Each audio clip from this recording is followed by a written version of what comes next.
Facebook, Good evening, hello, social media. social media, We have a great and conversation lined up for you tonight. I'm going to share the music. All right. And I'll let everybody in.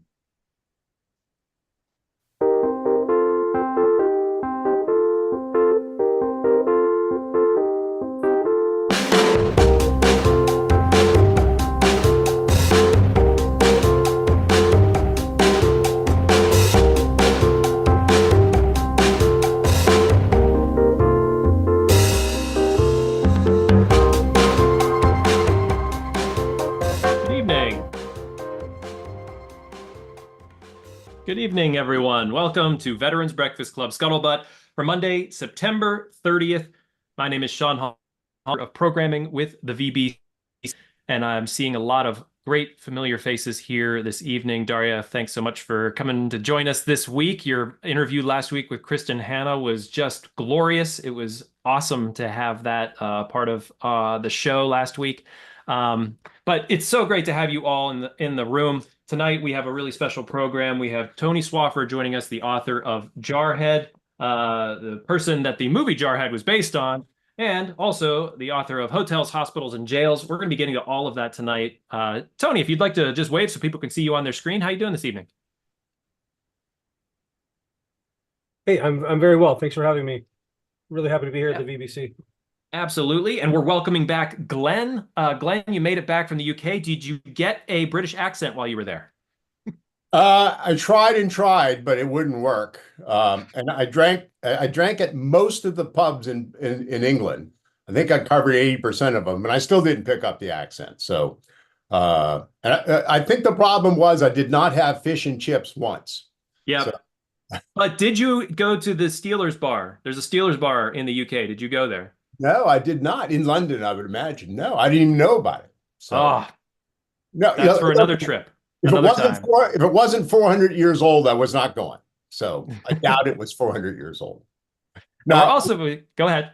just had a wonderful trip. I just want to apologize, everybody. I've missed the last couple of weeks while traveling more. I stayed on afterwards and did a sort of cathedrals and castles tour. Bored my wife to tears, but I loved it. But this month, we've got a lot of programming to make up for it for Greatest Generation Live, in addition to our Monday nights. But we've got just about every Thursday night. Coming up this Thursday night, October 3rd, is our 80th anniversary show of Operation Market Garden. 2 weeks late because we were in England in September. And there's several other 80th sort of anniversary shows we're going to do. October 10th is going to be something special. It's the 81st anniversary of the Bremen mission with the 100th Bomb Group, who we visited in England a couple of weeks ago. That's with Rebecca Hutchinson, who is Harry Crosby's daughter. It's based on Harry Crosby's book, and Mike Faley, the historian for the 100th Bomb Group. And there's other programs coming up as well. And I'm really looking forward to them and getting back into the swing of things. Really looking forward to this program tonight. Really fascinating. Thank you. Thank you so much, Glenn. We're excited to hear more about the trip. Also, welcome you back, our executive director, Todd DiPastino. Todd, yourself, how are you? I'm doing well. I haven't been on one of these programs for 3 weeks, and man, do I miss them. And we have not had an in-person breakfast during the entire month. We did not have an in-person breakfast the entire month of September. And I really miss them enormously. So I'm loving looking around and seeing some familiar faces. Larry Gamrett. Larry, I haven't seen you in forever. I hope you're doing well. Thanks for joining us here tonight. I see Ron Stakovich, Jerry Augustine, spent some wonderful time with him in England. Diane Cameron's coming back. Good to see you, pretty kitten. Nars Khalifa. We have Bill Balabanow on. He is a World War II merchant marine. Very honored to have him on. And I'm just going to throw this out there. I'm a little concerned about Ed Cottrell, and I'll just say everybody knows Ed. He was on our trip to England, to the World War II airfields. He was really the highlight of our trip, just being with him. He's 102 years old, P-47 pilot, went back to his old 48th Fighter Group at RAF Lakenheath. And I'm just concerned about him because he lives right near Asheville, North Carolina, and I have not heard from him. He was preparing for Helene, and but I haven't heard how he's doing, and I'm concerned he might be cut off or without power. So I'll let you know if I hear from him. Definitely, please do. For any new faces here, welcome. We are the Veterans Breakfast Club. Our mission is to create communities of listening around veterans and their stories to connect, educate, heal, and inspire. We've been doing it for 16 years, and we continue to do it every Monday night here on Zoom, as well as Thursday nights, as Glenn mentioned. And we will be having in-person breakfast starting back up again this Wednesday in Beaver. We'll get to all that a little bit later. I want to kick off our conversation here with Tony. Did I miss Tony? Did Tony drop off? Are you still with us, Tony? I'm missing him on my screen. I think I'm missing him on my screen. Oh, there he is. He just popped back in the room. Okay. Yep. Well, to make sure, we were going to start this off because in the green room, we were just saying that civilians, such as myself, such as Todd, such as Glenn, Daria, we should not use the word jarhead. And I didn't know that. And it doesn't say that in Jarhead. In the book, it doesn't say, hey, you shouldn't use this word. Someone just put in, Don Nemchik put in, where and when did the term come from? And Travis, are you here with us? I see that you answered the question, but I thought maybe you could also speak. There you are, Travis. I'll ask you to unmute. And Tony, thanks for coming back on. We see that you've made it back in the room. Yeah, sorry about that. No worries, not a problem. Travis, you said the term jarhead is a slang term used to refer to a member of the United States Marine Corps. It originated during World War II and comes from the appearance of a Marine's head in their dress blue uniform. The high collar of the uniform made it look as if the Marine's head was sticking out, similar to a mason jar. Survey says that is correct. Correct? Brad? Yes? Thumbs up? Yeah? Tony? That's thumbs up. That's right? Yeah. Well, yeah, that was from the Google machine, Sean. So that wasn't off the top of my head. Well, I'm glad the Google machine had it right this time because we'd be coming after you, Travis, if it didn't. But let's jump in, Anthony or Tony. Do you go by Tony? Tony. Yeah. Great. Tony, you Japan. That was not something that I knew diving into the book, which I loved, by the way, and we'll add a link to the chat for anybody who'd like to dive into Jarhead as well. But you grew up in Japan. You had a father who served in the Vietnam War. Yeah, my father did 22 and a half, 23 years in the Air Force. Was in Vietnam from sort of mid 69 to late 70, mid 70. As I pointed out in the I call myself a war baby because my dad had been in Vietnam for about 6 months and he got a liberty to Honolulu where my mother met him, and then 40 weeks later, I appeared on this great earth. My father's time in Vietnam, kind of colored my childhood. He was in the Air Force. He didn't see like crazy, he wasn't on patrols every day. He didn't see crazy stuff, but he was greatly affected by the little bit of combat he did see. And that, along with some some sort of childhood traumatic stuff, kind of colored my childhood. His father, so there was a history of service. My brother had dropped out of college after about a year and joined the Army. Not uncommon. My family was kind of breaking apart. My parents were getting a divorce. I wasn't, I was a C+ student at best. And I had a friend who said he was going to join the Marine Corps and I should give it a shot. And I went and talked to the recruiter, Staff Sergeant Delaney, wherever you are. And I joined the Marine Corps shortly thereafter. I've been thinking about it for a while. I idealized it. Had an uncle who'd been a Marine. You had mentioned that the Beirut bombing really sort of affected you to join the Marine Corps, right? Yeah, that was of course all over the news. My dad was a bit of a news junkie. However, a news junkie in the 1980s, he didn't have 24/7 access to news, but we were watch the local news and the nightly national news every night. He read the papers every day, and we watched a lot of that coverage. And as a 12 or 13-year-old boy, the the deaths of those Marines affected me greatly. I felt a lot of patriotism, some kind of loss, a bit of mourning over it. Didn't know the geopolitics of it, of course. I wouldn't have been able to, articulate that. It'd be hard for me to articulate that today, but I was definitely motivated to be a Marine by that event. Do you think why, despite your dad, you mentioned sort of like the childhood trauma and that your dad going through those years, Vietnam and whatnot, that you still chose the military? Well, probably because my dad wanted me to not join the military. Classic father tells a young, somewhat defiant, somewhat unmoored young man to not do something, and he decides to do it. And how did you think the Vietnam War affected him? There's something you mentioned, that his clenched fists. It was something that really stuck out to me while reading sort of just the touch sort of about your dad's service. Yeah, I mean, he had I think he had some PTS that was undiagnosed. He was told at one point to go see the base psychiatrist, and he dodged that appointment, as I guess you could do, back in the day. And he was kind of proud of having dodged that. He was anxious.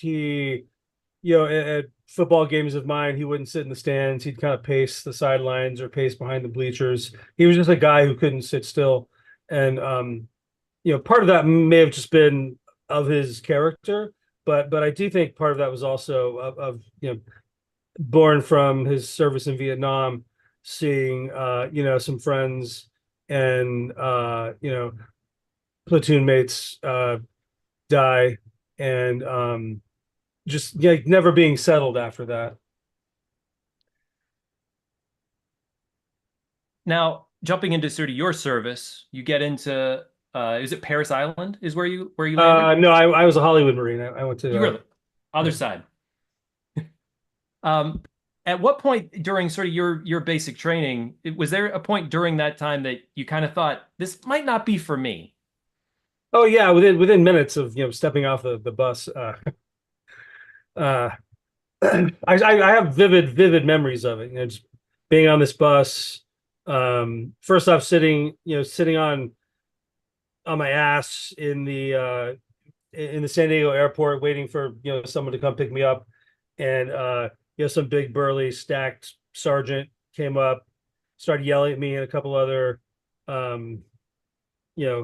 civilian types who were sitting on the floor near the baggage claim, put us in a van bus. I can't remember if it was like a larger bus, but at any rate, I distinctly remember rushing off that bus, being yelled at, being told to get on the yellow footprints, and thinking, well, I may have really made a mistake here, because and I think every kid who's being honest, or every man who's being honest, no one's prepared for that moment. No one is.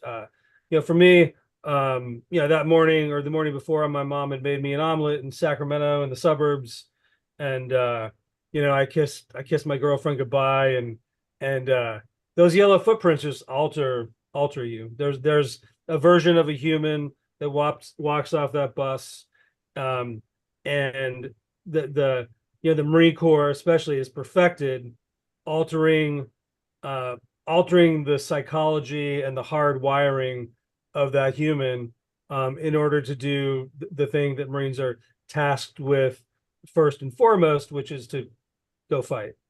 And that's just not a normal thing, unless you're a bit of a psychopath. I wouldn't maybe describe Brad as a psychopath, but Brad, you joined us in the green room prior, and I'm just interested to hear your thoughts on what Tony was just talking about with the yellow footprints. Well, I was when I was in the Marine Corps as an officer, so I had a little bit of different experience. But I mean, it's a bucket of cold water in a lot of ways. Everything changes, and I think what you have to keep in mind, and Tony would probably talk to this, is the purpose of why you're there. I mean, you have to go back to the purpose why you're standing on those yellow footprints, and it becomes very clear, very, very clear that you're there to serve and to become, and that's going to be a process, and it's not going to be easy.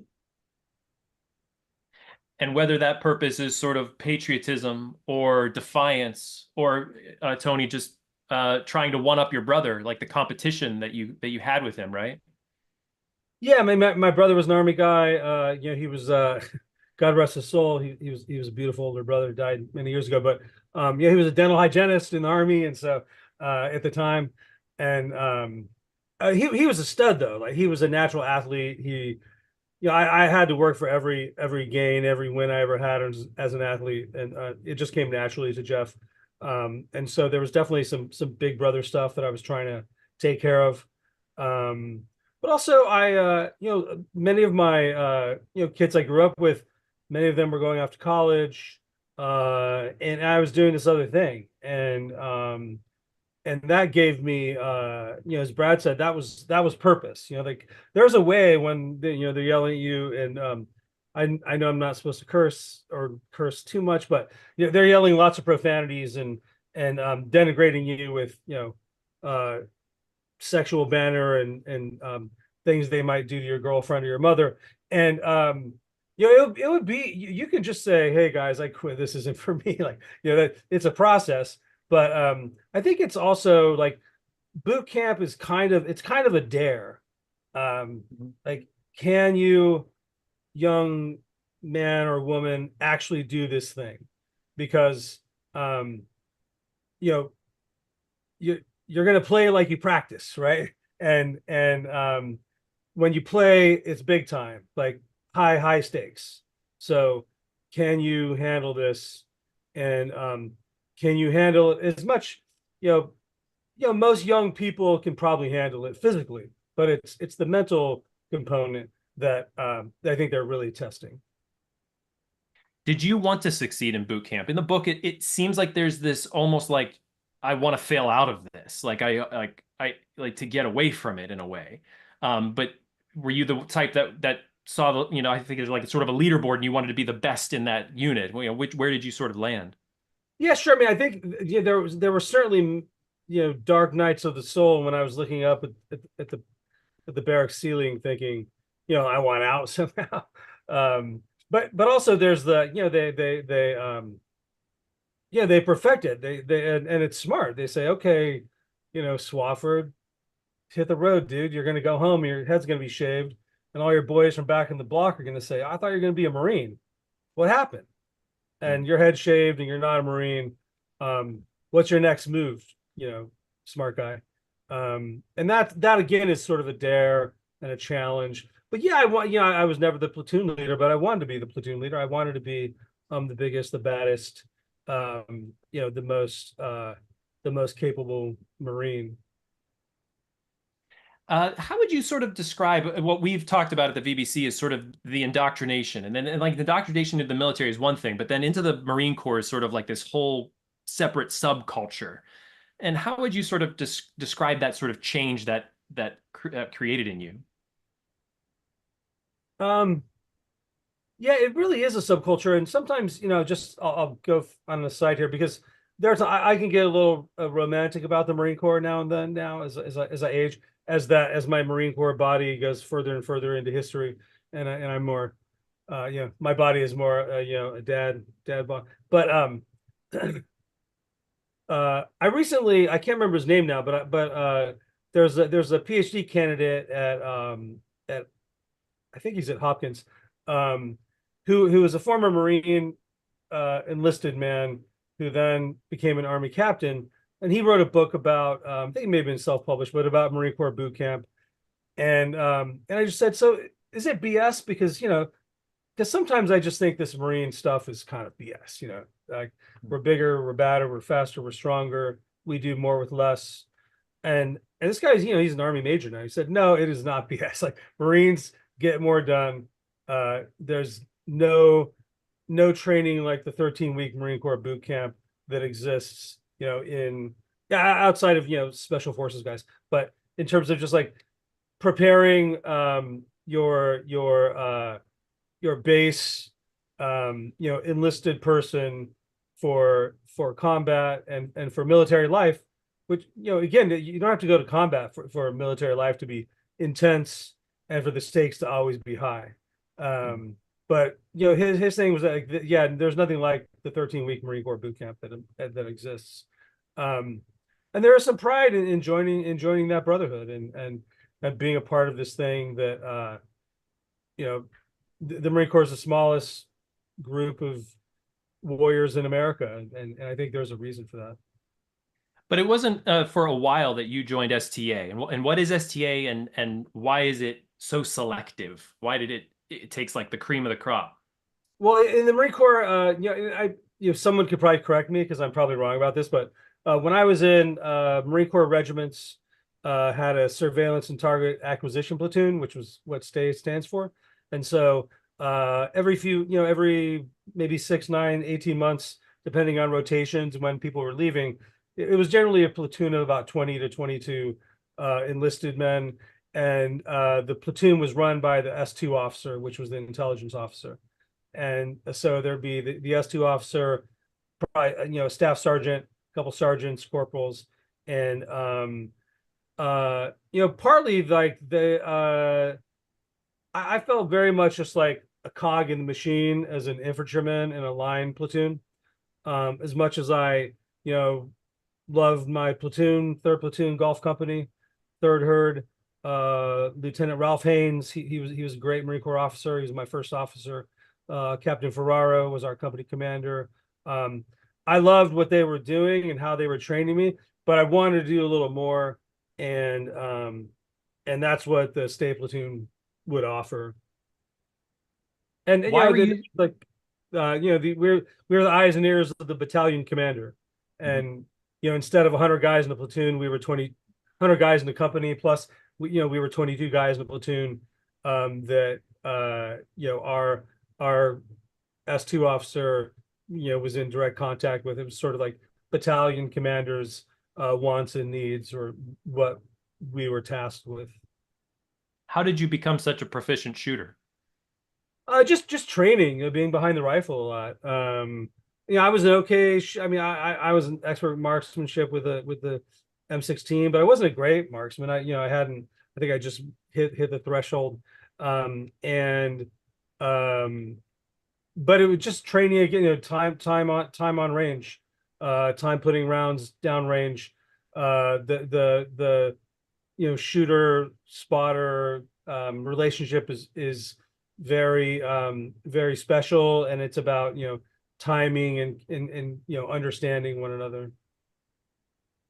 At what point after you were put into stay, is it ST? I say it STA because I'm not a veteran, but stay. Yeah. We call it stay, but yeah. Okay. At what point after you got into stay did the Desert Shield kick off? Yeah, pretty much right away. We were on a Westpac, so I did my indoctrination, which is it was about a 5-day indoctrination test to get into the platoon. I think maybe 30 guys tried out. I feel like maybe 6 or 8 of us made it. It was our last month in Okinawa. It was I want to say February of 90, and 7th Marine Regiment had been moved from Camp Pendleton to 29 Palms, and they gave us that good news when we were in Okinawa. So do the math. What's that? February to August, 6-7 months. We were en route to Saudi Arabia.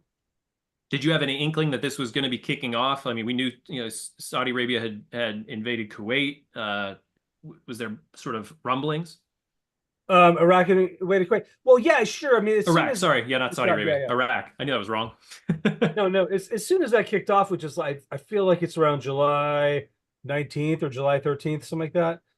Could be wrong on the exact date, but we were told, like, get ready. We're on the way, and they kind of shut down our ability to leave base. Slowly peeled back Liberty, and we began prepping to deploy. Again, I was a Lance Corporal at the time, so E3. So I knew very little except what my platoon sergeant and captain told us. What was your feeling? True. What was your sort of feeling at that point? You get the news of this. Was it gung-ho, we're ready to do this? Was there a lot of energy behind that? Yeah, we were excited. I mean, we had we'd had kind of a false start when we were on our Westpac. Something in the Philippines was kind of going off and getting squirrely, I think. And they were telling us we might go there. We were in Okinawa at the time, so we'd kind of done the drill before, where we were like sitting on a tarmac waiting to go for 2 or 3 days, and then it didn't happen, and that was kind of a letdown. And then I think once we were like on the buses at 29 Palms on the parade field, then it felt like, okay, this is real. This is kicking off. And it was a mix of certainly, excitement and fear. Greg Yost put into the chat, August 2nd, 1990, although Iraq had flagged the invasion roughly 2 weeks ahead of time, no one believed them. Right. Did you land in Saudi Arabia or Kuwait when you got over there? Yeah, we landed in Saudi Arabia, and so we were there. I think we were there on the 8th or something, because I turned my birthday's on the 12th, so I turned 20 like in Saudi Arabia. So that, yeah, we were some of the first Marines. We got to Saudi Arabia. Understanding sort of later in the book and the movie, and just understanding that things take a while to sort of for the invasion to happen. You're sort of waiting for a while, but what was your expectation when you landed? Did you think the Iraq army was there, ready, waiting for you guys, that it was gonna kick off very quickly? Like, were you expecting to sort of join the fight very, very fast? We didn't think that they'd be, outside the lines of the airport, but we felt that like pretty quickly we would be in combat. We weren't anticipating a 4 to 5 month delay. We thought, that within a few weeks we would be going up north and facing Saddam's army. What did you think of that army at that time? What were you told about them? I think we were told that they were significant, but we were pretty certain that we were, a more significant force. And we were aware that, especially after having been on the ground for probably 3 to 4 weeks, that like a lot of bodies were coming in, that it wasn't just going to be, a Marine landing force with, some slight reinforcements. So, as we saw the buildup around us, I think that increased our confidence in sort of like what we as a total force would be kind of bringing to the fight. And Brad can be like way more articulate about what was going on at his level, because I'm just talking like a dumb Lance Corporal here, which I still am. But yeah, we had the honor Tony's battalion, 2nd Battalion, 7th Marines, and my battalion, 3rd Battalion, 7th Marines. We fought alongside each other during Desert Storm, and we were stationed in 29 Palms, California, so we were very proficient in desert warfare, and we felt very confident.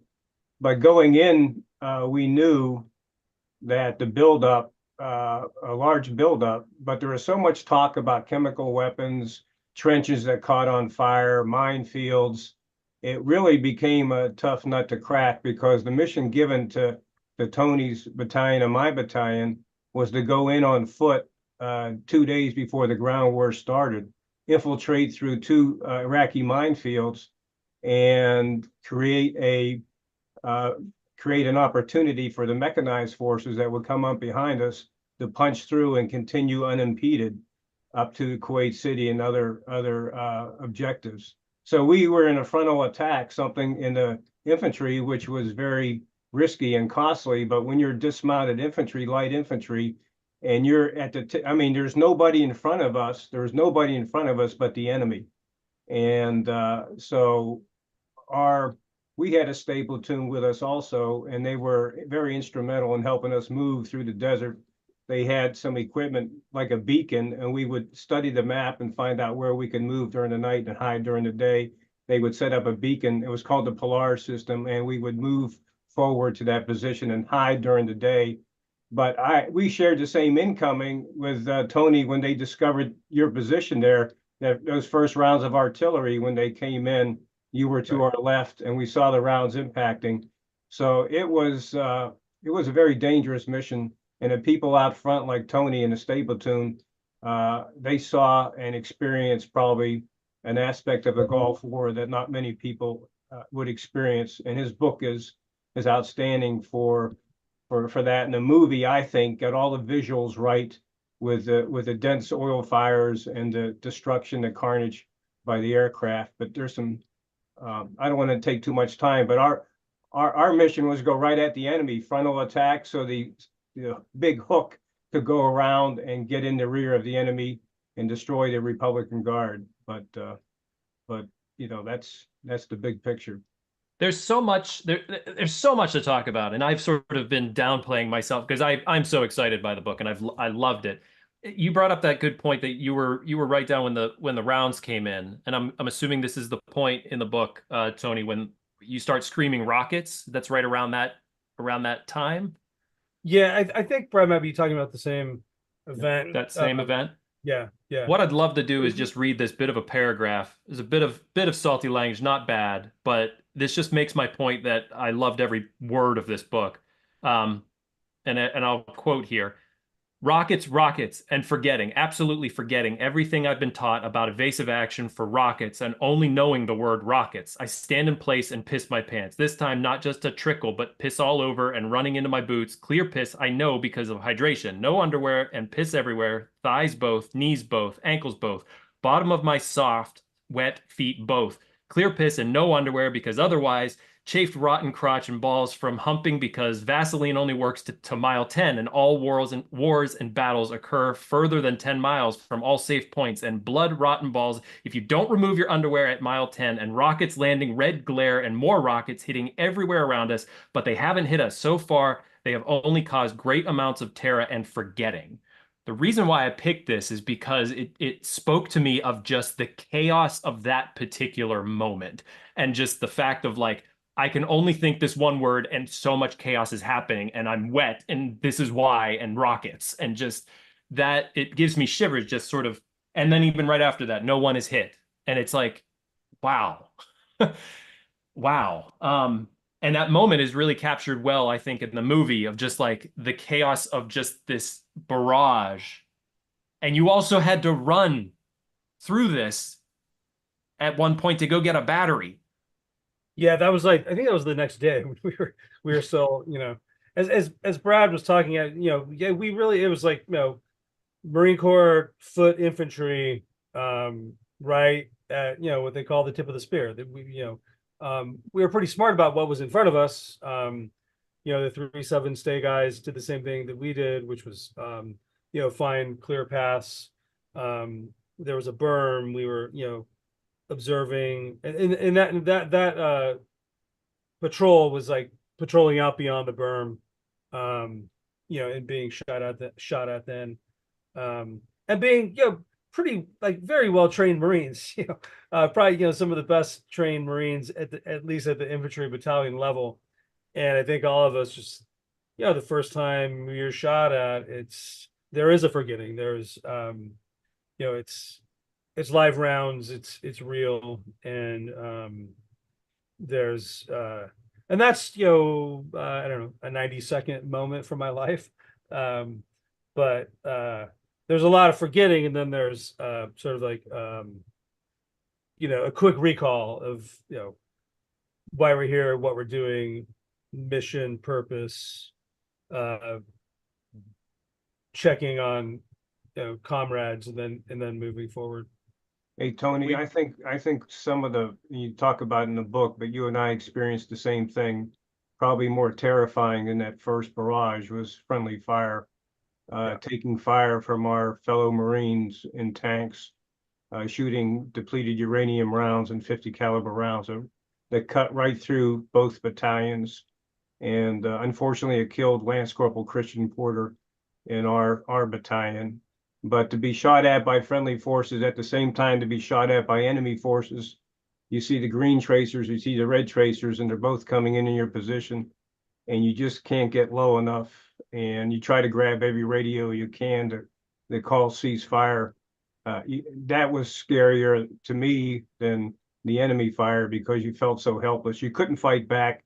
And as you said before, the people that were shooting at you were shooting to kill, and they weren't going to stop until they achieved that.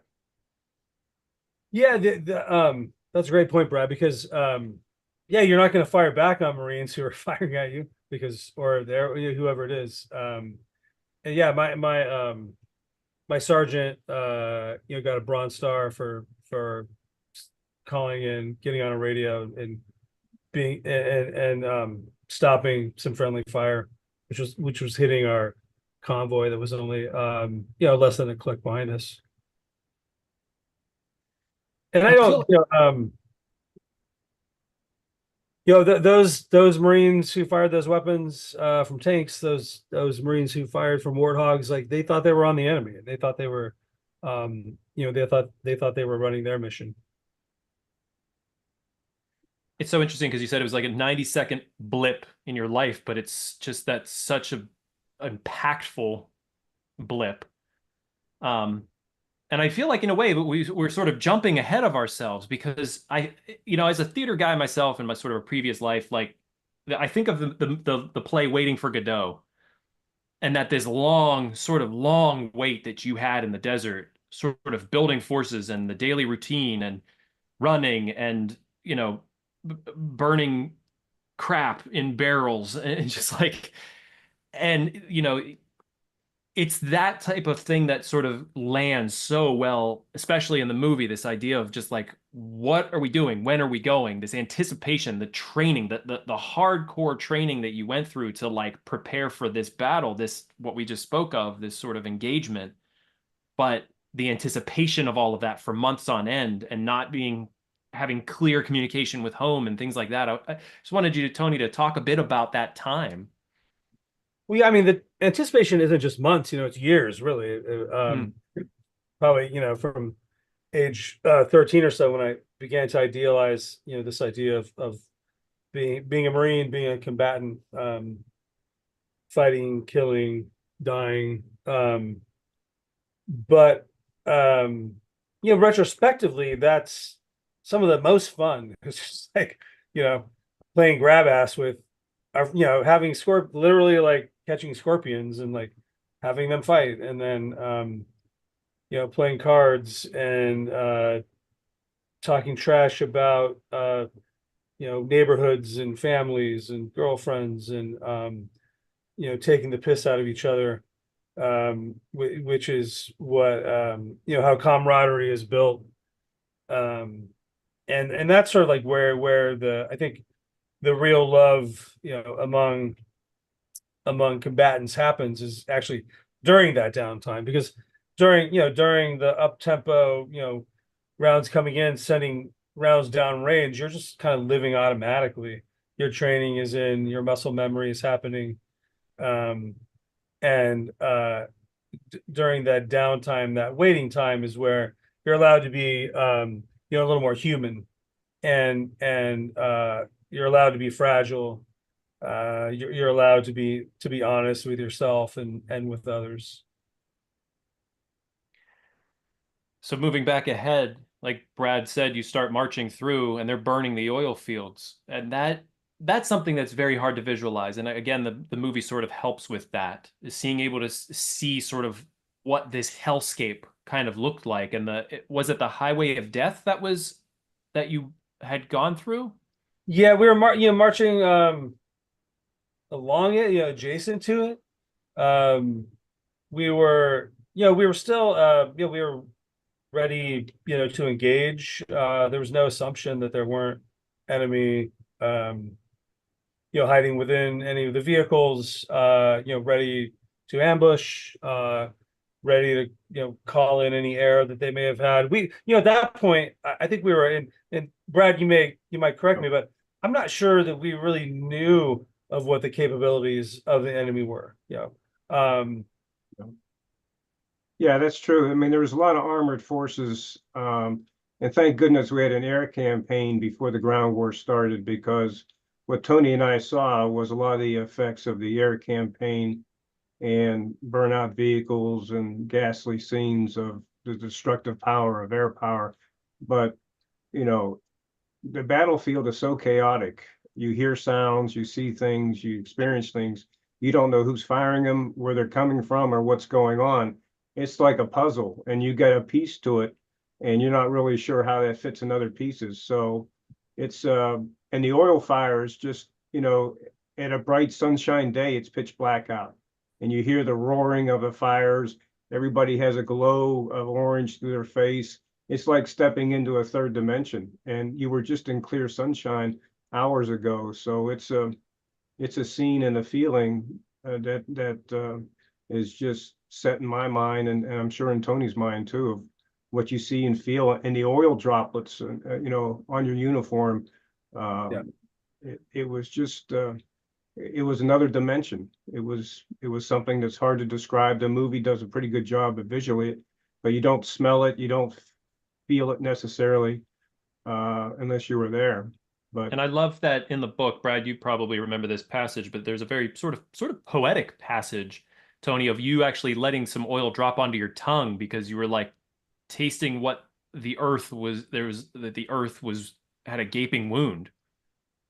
Yeah, it was this kind of mythic, you know, and the scale of it, I think, is just, and I think, you know, Sam Mendes, the director, and Deakins, the cinematographer for Jarhead, you know, they did I think as best a job, as good a job as you might possibly do of capturing that. But for me, you know, hearing Brad talk about it, it's like the sheer scale of it. It was overwhelming. Like it really, you know, totally otherworldly. Confusion as to what, you know, what we've entered, even knowing that, like, because yeah, there have been, you talked to, like, they're setting the oil wells on fire, they're setting the oil fields on fire, we need to get there, you know, before before, you know, the destruction is complete. But even like you have no idea what an oil well fire looks like, you know? And then there you are, and like Brett said, it's like, you know, it's 09 and it's pitch black outside, and this rain is coming down on your uniform. Yeah, I did. I like looked up, and you know, I was coming down my goggles, opened my mouth, and yeah, still, you know, still hard to sort of, you know, I've written about it and I've talked about it, but still hard to totally to transfer to someone sort of like what that was like actually, you know, visually. Absolutely. Todd, you're right in the chat. 91 learning that the Iraqi army was the fourth largest in the world behind US, Russia, and China. And what we didn't know was how well equipped, trained, and loyal it was. Was there any talk as you guys were invading of where are they going to attack us? Or where is the actual defenses? Well, I think, you know, Brad, I'm not sure if I say this in Jarhead, but I may have said it elsewhere. Like, you know, that 6 week air campaign saved many American lives. You know, like 2nd Battalion, 7th Marines, 3rd Battalion, 7th Marines, we probably would have been carved up a bit going up there without that just, you know, devastation of the American air attack. And you know, there was that skirmish at Najaf that happened, I think maybe a week before we full scale went in. And so again, from the Lance Corporal's point of view, you know, it seemed like they were ready to fight, that, you know, that they were not totally destroyed. You sort of landed there, Saudi Arabia, sort of gung-ho and ready during this march north. Was there any point where you sort of questioning your role and what was going on, or sort of, you know, at that point, even as a 20-year-old, sort of developing what you sort of would later think about your involvement? Yeah, I mean, there were a couple of young radicals among us who, you know, who would tell us that it was an oil war and that, you know, we were going to die for ExxonMobil, et cetera. And you know, we'd listen to the BBC, I can't remember, and so I think some of us, you know, we were maybe somewhat prescient in our disaffection in terms of like what the fight was about. But I don't think we ever doubted, again, to steal Brad's term at the top, purpose. Like the purpose always seemed clear. Orders, the meaning of the orders, the big, the generals, the suits moving the big chess pieces, not clear to us, but purpose always seeming clear. And then the main purpose is, I don't want my friend to die, nor do I want to die. And we're pretty well trained because we're U.S. Marines. So let's make those things not happen. This is a purpose that matters, kind of like on the day to day, on the minute to minute. And I imagine, Brad, sorry, that may have been how you commanded. Only years later, like after Jarhead came out, I met Lieutenant Haynes, who wasn't my lieutenant then, but he'd gone to Dickinson College, and I did a talk there, and his former English professor had invited me, and Ralph showed up too, and he just said, like, he couldn't sleep. He was, every day he just thought, please God, don't let me get my Marines killed. Yeah. I don't want to be writing those letters. Like that was really meaningful to me to see, a Marine commander, a guy really respected, say that, like, that was on his mind every single day. How do I first off train, deploy, lead my Marines so that, somehow we all get home? Yeah. Sean, I think, to set an image in my mind, before the big battle, all the commanders flew in by helicopter to an area in the desert that was set up like a theater, almost an outdoor theater, with grid lines of a map and the objectives set on the ground, depicted in one way or another. Generals were there, the commanders were there. Tony's battalion commander was there. I was beside him, and my battalion commander was there.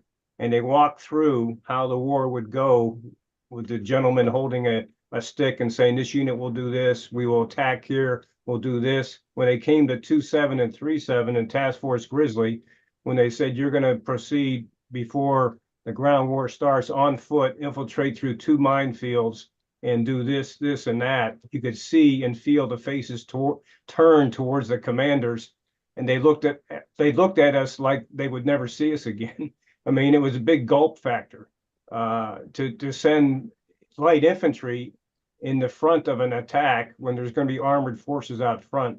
And it relied on people like Tony in stable platoons to find us the way through all these minefields and all these obstacles and get us in position where we would suffer the less casualties, but be of assistance to the main effort.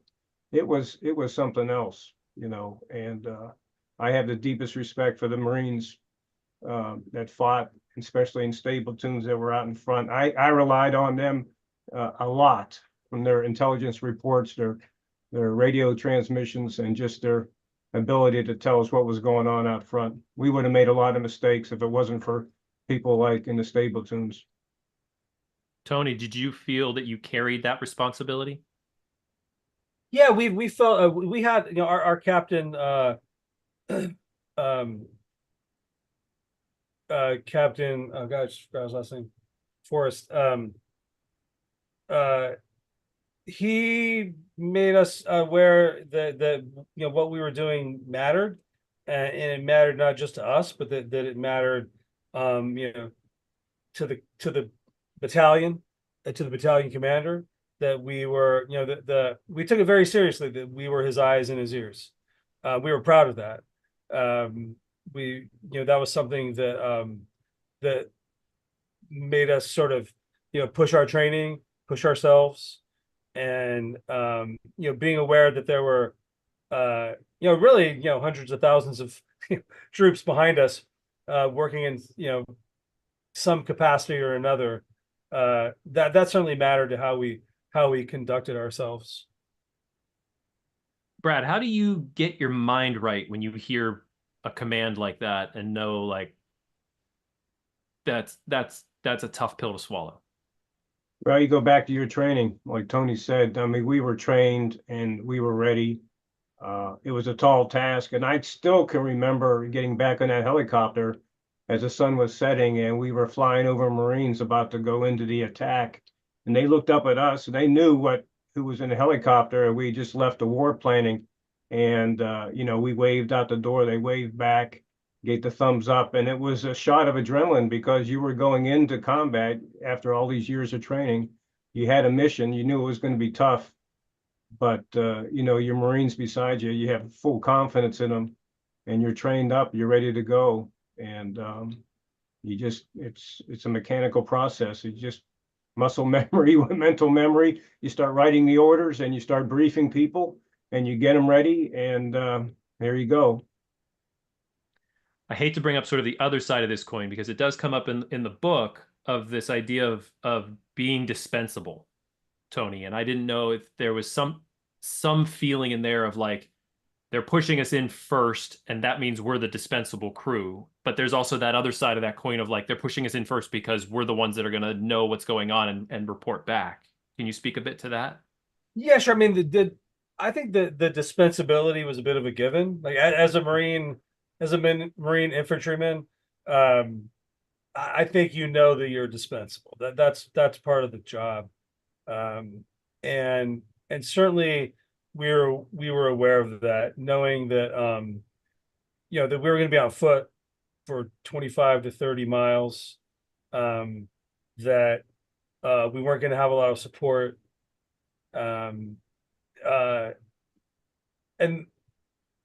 that's a hollow, kind of lonely feeling.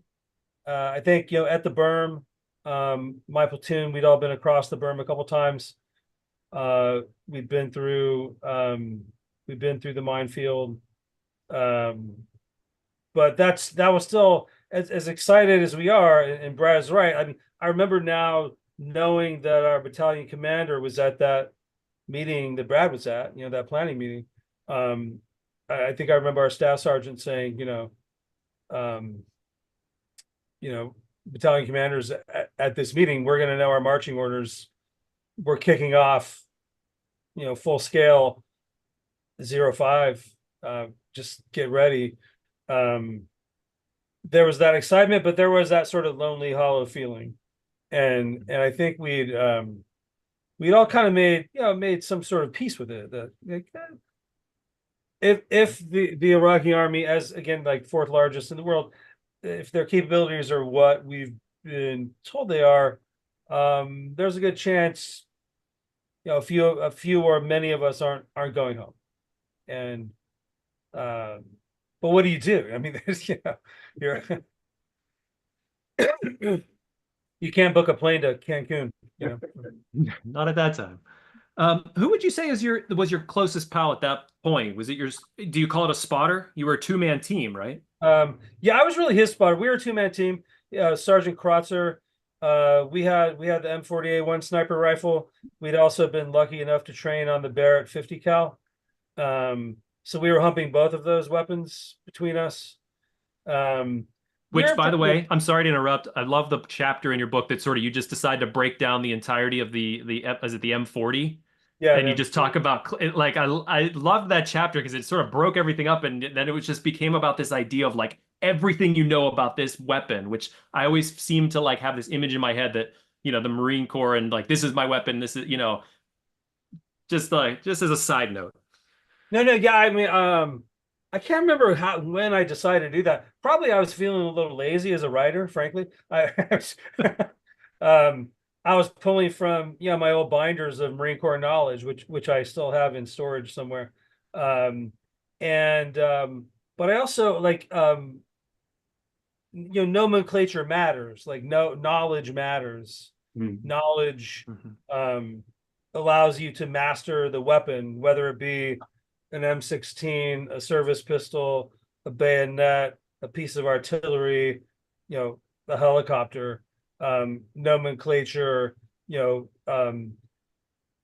knowledge of nomenclature creates an intimacy with this thing, and this this weapon will save your life. Literally, it will save your life. Yeah, if you know it well enough.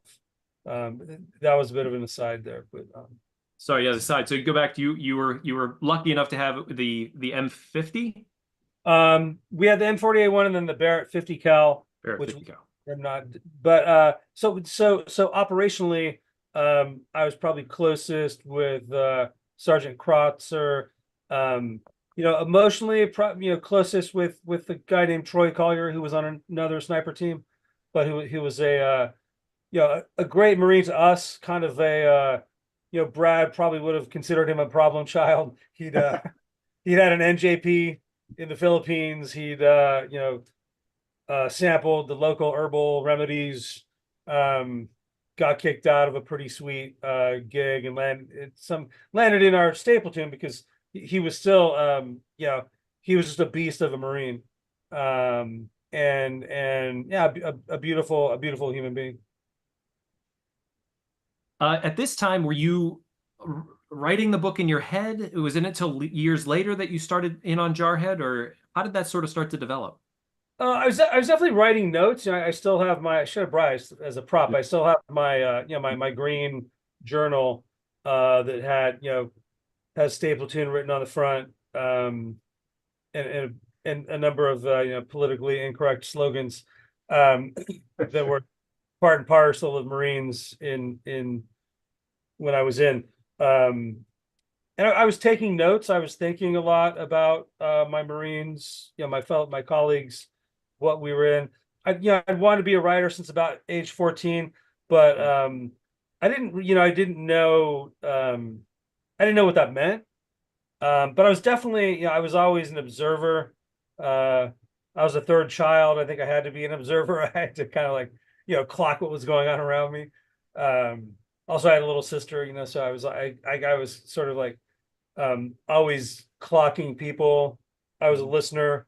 My parents probably would have called me an eavesdropper, but at any rate, I was I think all writers have to be observers first, and then thinkers. So only to say that I didn't have like a daily journal, but I wrote enough and noted enough in terms of like what I was going through, both sort of in like the day to day, but also the emotional, that I didn't start writing Jarhead until what would become Jarhead, until really like 10 years later, after the anniversary of the end of the war.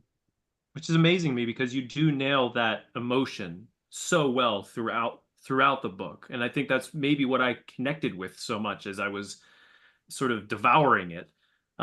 Brad, did you run off and get at your own prop? Oh no, I pulled here's an original order from Desert Storm. I have it in my notebook. Oh, really? Wow.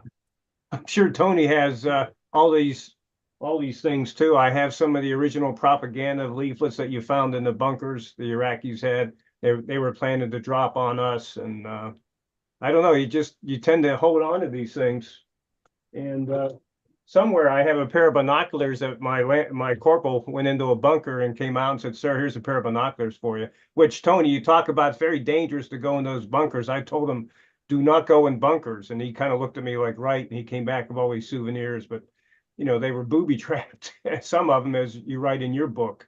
You came. Yeah, I mean, we were tasked to go in, and we were, looking for things like binoculars to take home. But you were like as Brad said, you were a hair's breadth away from tripping a booby trap. Yeah. In one of the bunkers. But it's sort of a spoiler because people who haven't read the book or haven't watched the movie, sort of, you don't get this kill that sort of everything is driving towards that you watch in the movie. Everything's sort of driving towards in the book.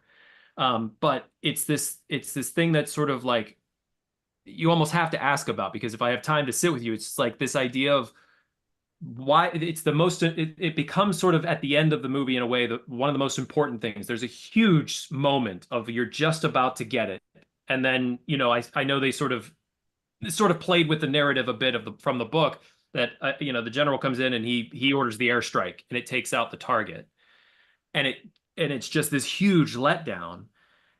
But I kind of want to talk to you a bit about that letdown for you. Was it a letdown, or did that change your experience of your war?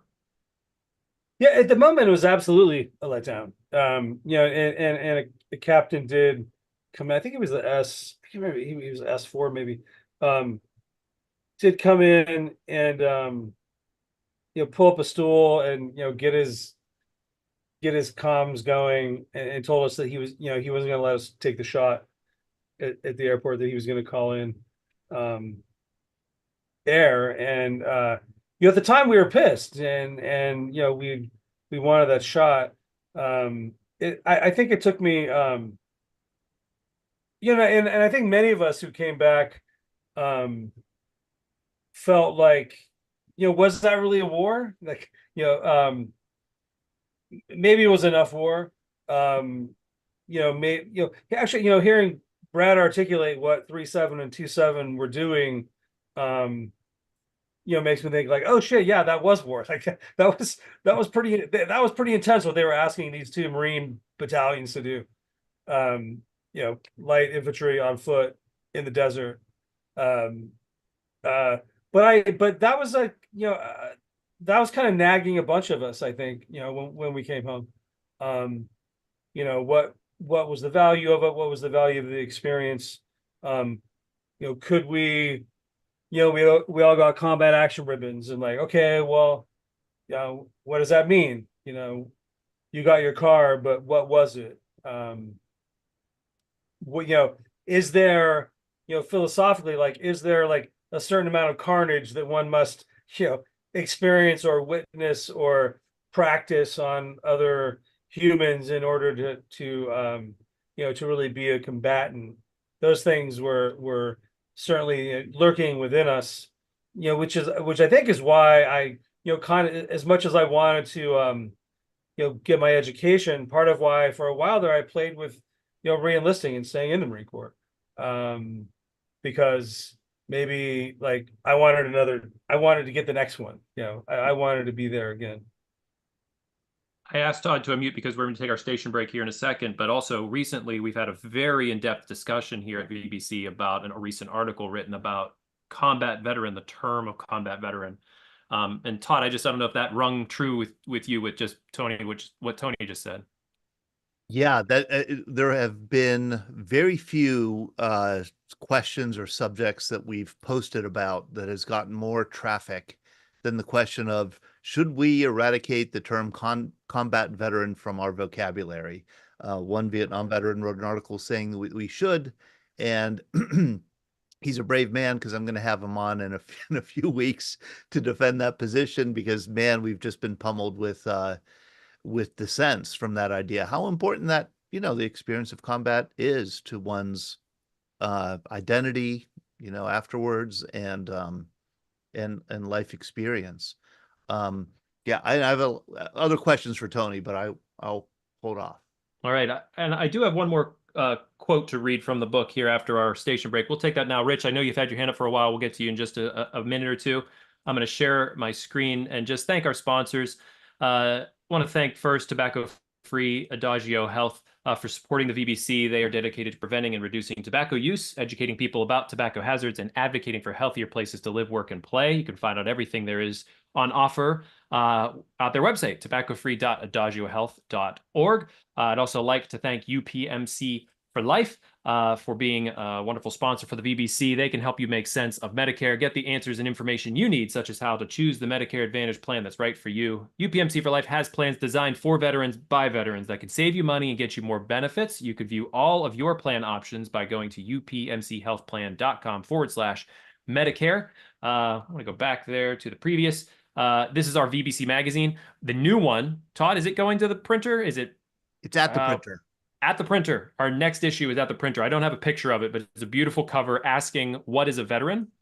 And there's a lot of terms. If that same cover has made it through the copyright process, love that Just wait for it, everybody. It's a wonderful, wonderful cover. It really makes you think. But this is our most recent one that everybody should have gotten. It's a free quarterly magazine that we give out. It's the best way we know about getting the word out about VBC. If you do not get this, it's because we do not have your address. Please send that to us at Shaun, SHAUN, at veteransbreakfastclub.org, or Todd's email. Just put Todd in there, TODD, at veteransbreakfastclub.org. We'll make sure that you get a copy of this. And if you'd like to hand this out in your community, you know some places that you can do that too. We'd happy to send you 25, 50, 100 copies of the magazine. Please feel free to hand those out for us. We will also, at the end of the program, put a survey into the chat. Love to hear everybody's thoughts on this particular program. And as for upcoming programs, we talked a bit with Glenn earlier about Operation Market Garden happening this Thursday night, 7 p.m., right here on the same Zoom channel. Come back for Glenn hosting our Greatest Generation Live. Happy to have Glenn back for that. And next Monday is a bit of an odd one. We're not coming in with Scuttlebutt. We're going to be live streaming our Oktoberfest, which we are holding in downtown Pittsburgh at Market Square. Todd will be down there hosting a VBC in person, supported by AE Works. Todd, you want to give us an idea of what to expect? Yeah, Pittsburgh Downtown Partnership asked us if we would come down and do a special veterans event for their Oktoberfest. Pittsburgh is holding its first Oktoberfest, a week-long festival in Market Square. And I talked with the Pittsburgh Downtown Partnership people and said, well, you know, the only thing that the Veterans Breakfast Club really does is storytelling. That's all we really do.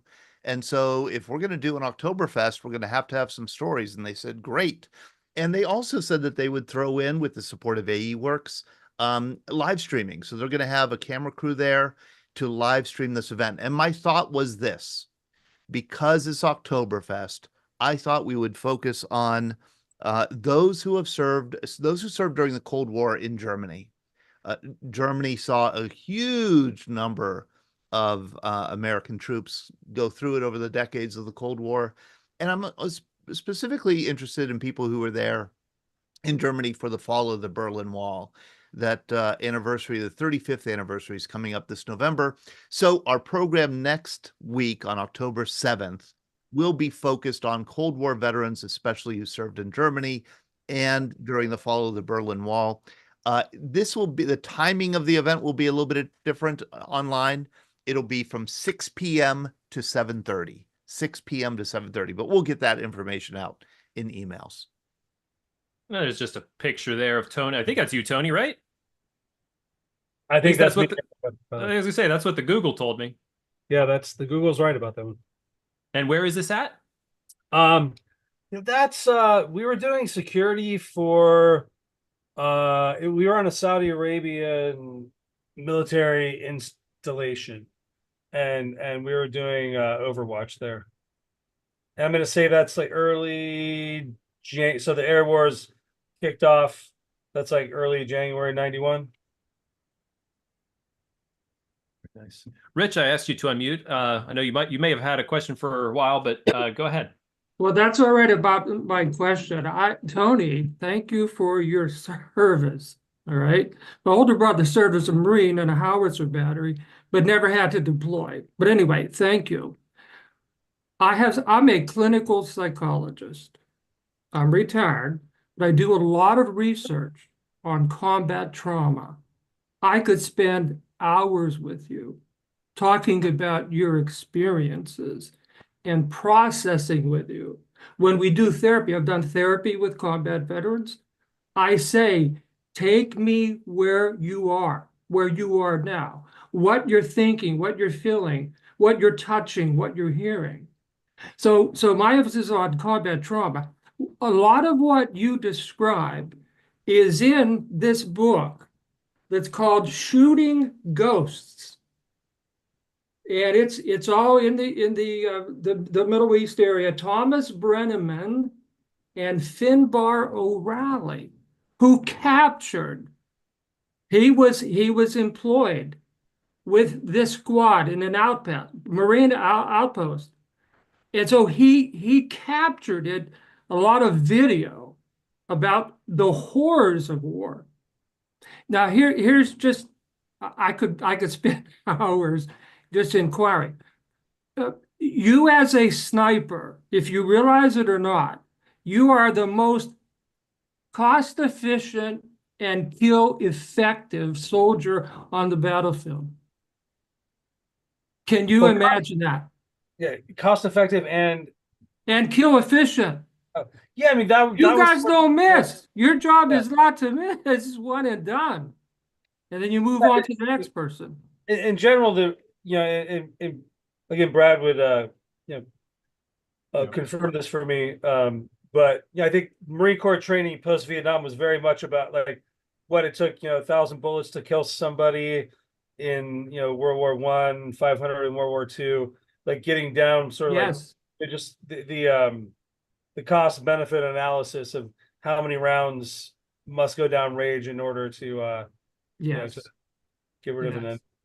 Thank Would you you. consider some of the kills that you did, were they I kind did of actually distant? I didn't get any kill. Yeah, that's Okay, but you were shooting from a distance. we were trained Okay. for distance. Yeah. Okay, because Definitely, if you're face to face with your enemy, it's an intimate kill. That's different in terms of its psychological impact. yeah, I've read about like distance from kill and Yes. proximity to kill, proximity Yeah. to the target, and the various effects. And I Thank you, Rich. Sorry to cut you off, Rich. We just had a lot of questions to get to. But one from the chat, Tony, is did writing Jarhead help with any of your probable or possible PTS? And did storytelling help you with that? I'd say no. I mean, it helped me. It helped me compartmentalize, I guess. Which Rich would probably say is not healthy. Uh, but yeah, I was thinking about being on here tonight and thinking about sort of like the modes in which the experience lives for me. And there's the actual lived experience. There's 10 years later, writing the book, which I wrote pretty quickly. I haven't written another book this quickly. I wrote the book in about 8 months. And now they take me like 8 years. But and then there's the film, which is like its own kind of thing. But they're essentially like there are 2 or 3 different modes in which that history of mine exists. And I think for a while, writing it, putting it down, sending it out in the world, like calling the book Jarhead, thinking of the book as a vessel, like this thing that I threw all this knowledge and all this experience in, and then sent out into the world. Probably kept me, somewhat safe from some of the psychological material, for a while. But I don't, I still live with it. I don't live with it all the time, but I live sometimes in sentimental ways. Frankly, as I get older, which I think happens. And then I think about my experience, and now I have children, and like the world is a crazy place right now.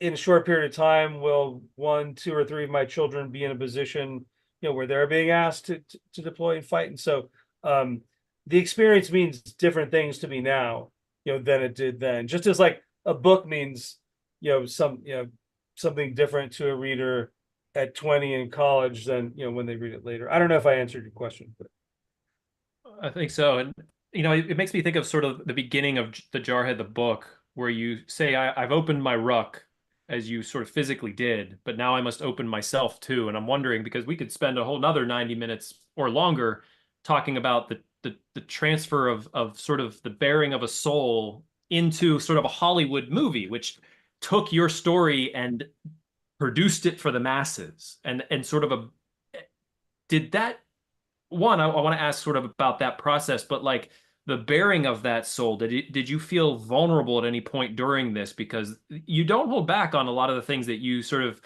talk about, what you described, things that you definitely, like, you could say like, hey, I didn't make the best choice here, or even the things that happen in the movie that they show us, like, oh, this might not be the best Marine that we have. Like, was there points that you sort of had these feelings? I don't know.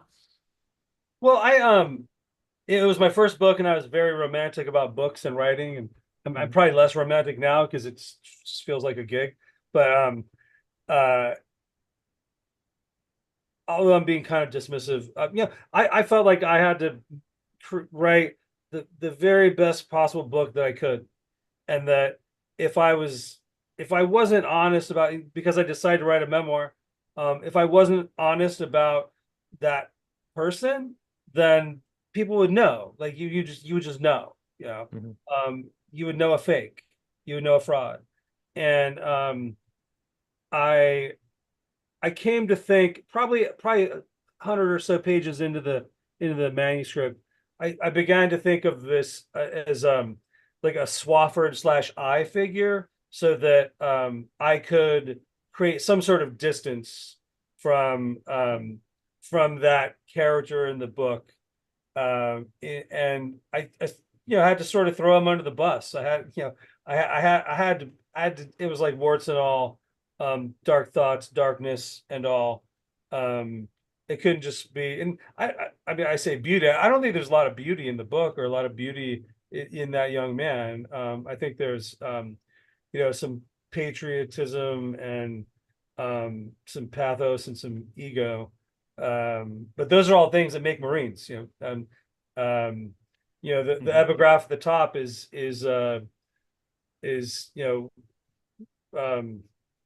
Ezra Pound, if you want to go on fighting, go take some young chap, flaccid and a half wit and give him a little courage and some, I just fucked up the epigraph. But at any rate, there's a reason that young men go to war.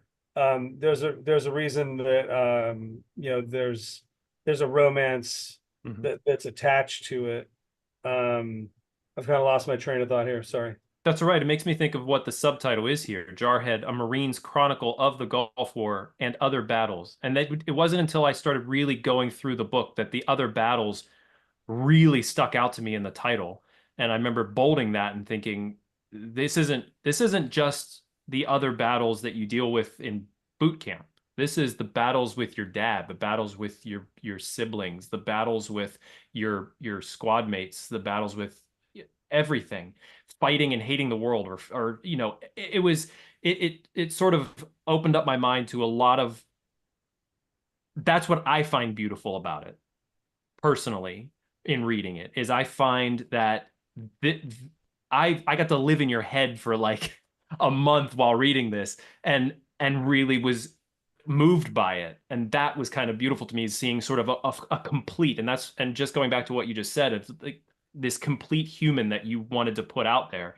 And that sort of leads me to the idea of the movie, is do you think they captured that in sort of, as we all know, the Hollywood can never really capture? And I'll say now, I disagree with the first thing you said to me when I met you in person, was that the movie was better. I was like, no way, this book is way better than the movie. But how did you feel about what they were able to pull off with the movie? Yeah, I think it's a success. I think it's a successful movie. I think it's a pretty successful adaptation. It's I feel like the metaphysical kind of center of the book, Sam Mendes was able to create, largely visually. Like, storytelling is this visual art, prose is this flat, words on a page art. I've done adaptations myself. It's very difficult to do. They were lucky. A guy named Bill Broyles wrote the script, and Bill Broyles had been a Marine lieutenant in Vietnam, and so he knew Marines, and he's a great man and a great writer. Had been a Rhodes Scholar. Came home. Vietnam was kicking off. He figured he was going to be drafted. He went to a recruiter office, and there was like, and this is a no BS story, there was a Marine recruiter sitting out in front of the recruitment center in Austin, Texas, like reading Montaigne's essays. And Broyles was like, well, okay, if they read Montaigne in the Marine Corps, maybe I'll give that a try, And then he's like, yeah, 9 months later, there I am getting shot at in a rice paddy.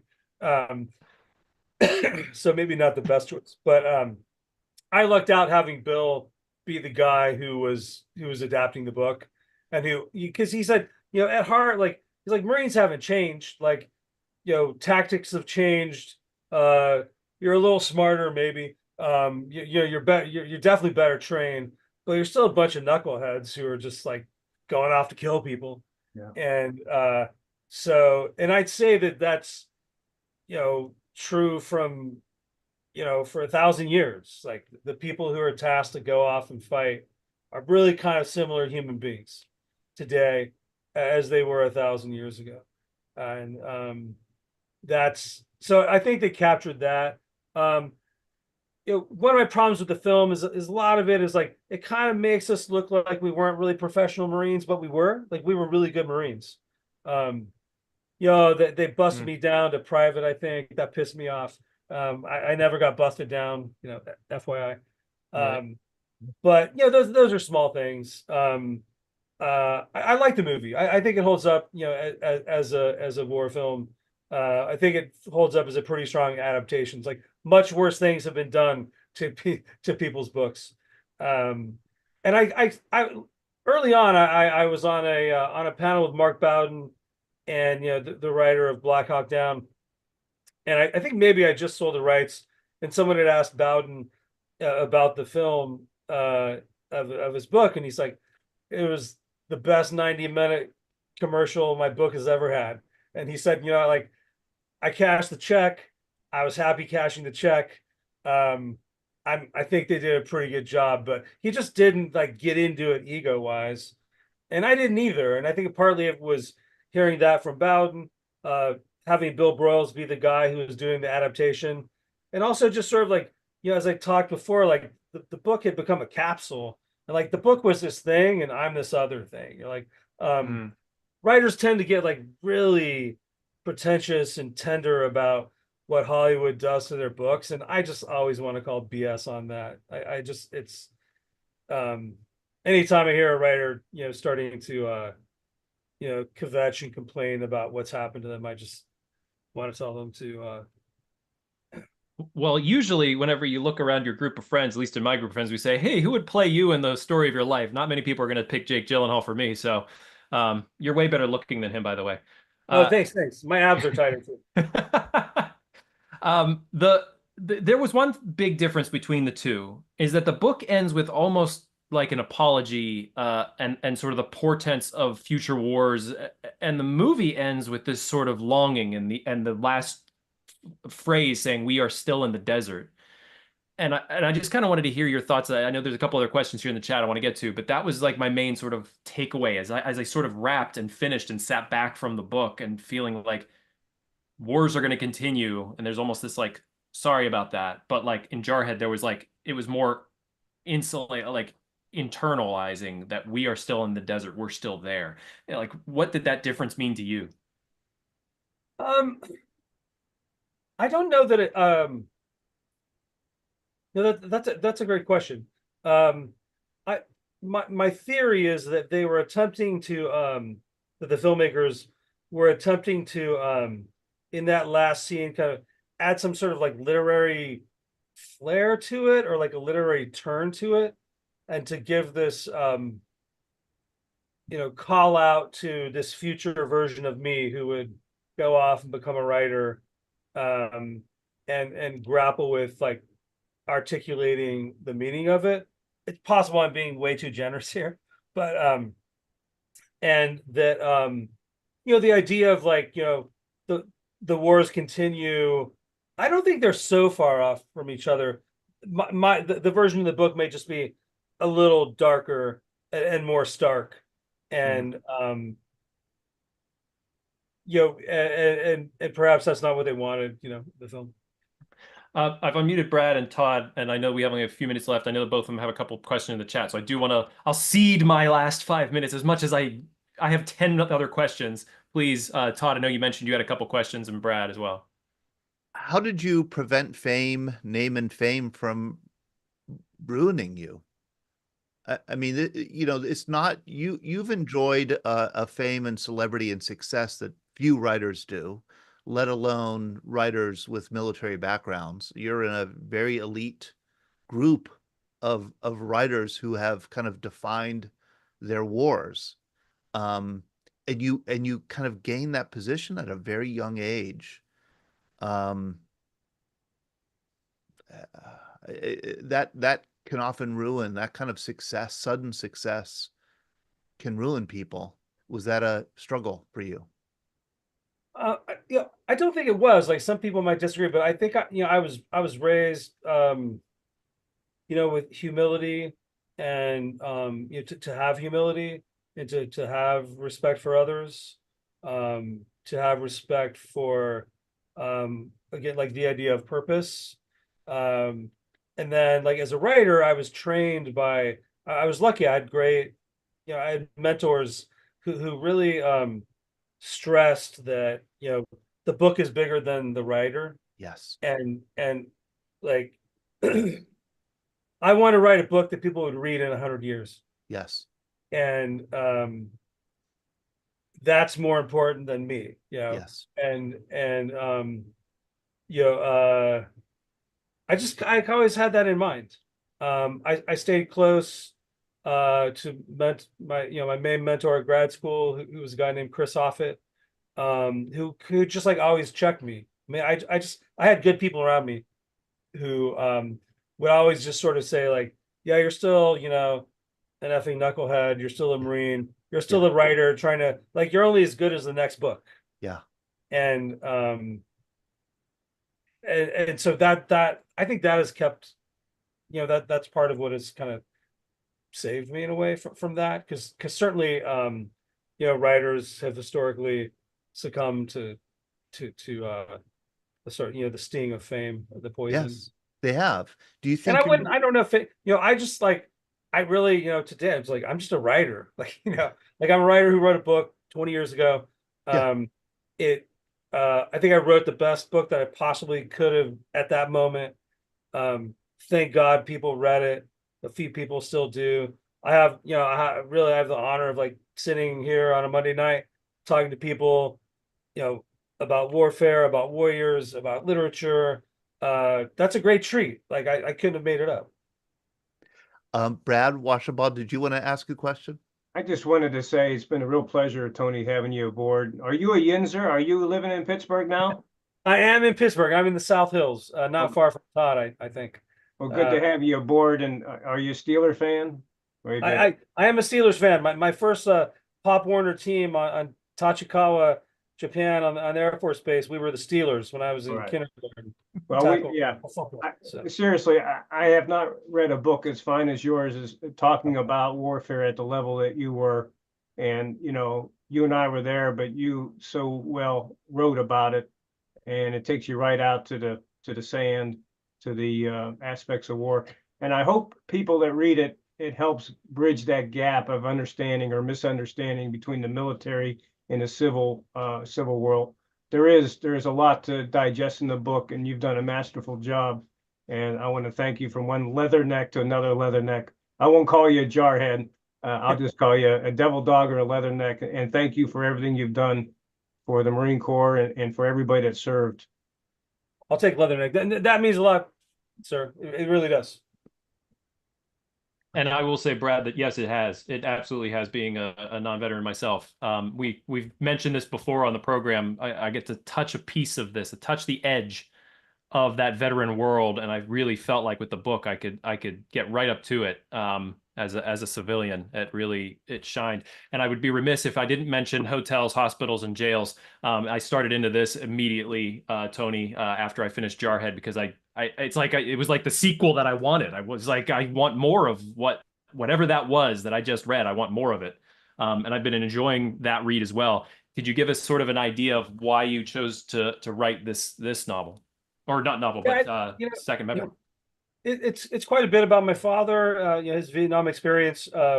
We had a difficult relationship when I was sort of a later teen, and then in my 30s, kind of late 20s, 30s, and he was a Vietnam vet. He got this big ass RV that I hated because it was an RV and it guzzled so much gas. But he loved driving around the country. When I was a kid, so we every summer we would drive from California to Georgia, where he grew up, and my dad loved national parks, and that was like a gift that he gave all of us, just like seeing America by car, by through the lens of America's national parks and that kind of beauty and grandeur. and he wasn't a sophisticated guy, but he was emotionally, I think, articulate in the end, and saved me in a way because he I have a lot of male friends who had a lot of stuff with their dads, and that they never figured out before their fathers died. And my dad really gave me that gift. Like, he aggressively came to me and said, like, let's figure this out before I die. Like, it will be good for you if we figure this out. Wow. And so the book is kind of about that. His phrase was always like, get the venom out. He wanted me to get the venom out. And I appreciate that he did. And it's kind of fun driving around the country in a big RV with your dad, getting drunk sometimes, getting angry. Well, I'm excited to keep going through it, and I also want to thank you for just spending the time with us tonight. You're welcome at any of our VBC events. Would love to have you back, especially at any time, especially if you have another book in you. If that one comes out, you let us know. That's the worst question for right. I think I have 10 books in me, but trying to just finish one more right now. Well, Todd, Tony, I have to say, you live in Pittsburgh, so anytime you could make one of our breakfasts, would love to have you. It'd be really cool to have you in person at one of our events. Just say hello to everybody. Yeah, I think I'll do that. I just, I love what you do, Todd and Sean. And I was at your Vietnam event at Heinz History Center, and that was deeply moving for me. Like, I won't lie, I wept. And that was one of the most powerful public military events that I think the most powerful I've been to ever. So I just that you do that service for veterans and for the larger community is it's really important, and I only wish you guys the best. Thank you, Tony. and thank you, everybody. Please join us Thursday night to welcome Glenn back for our Market Garden program. And we'll be looking forward to chatting with you all, hopefully Wednesday morning at our Beaver Breakfast. Thank you all. Thank you again, Tony.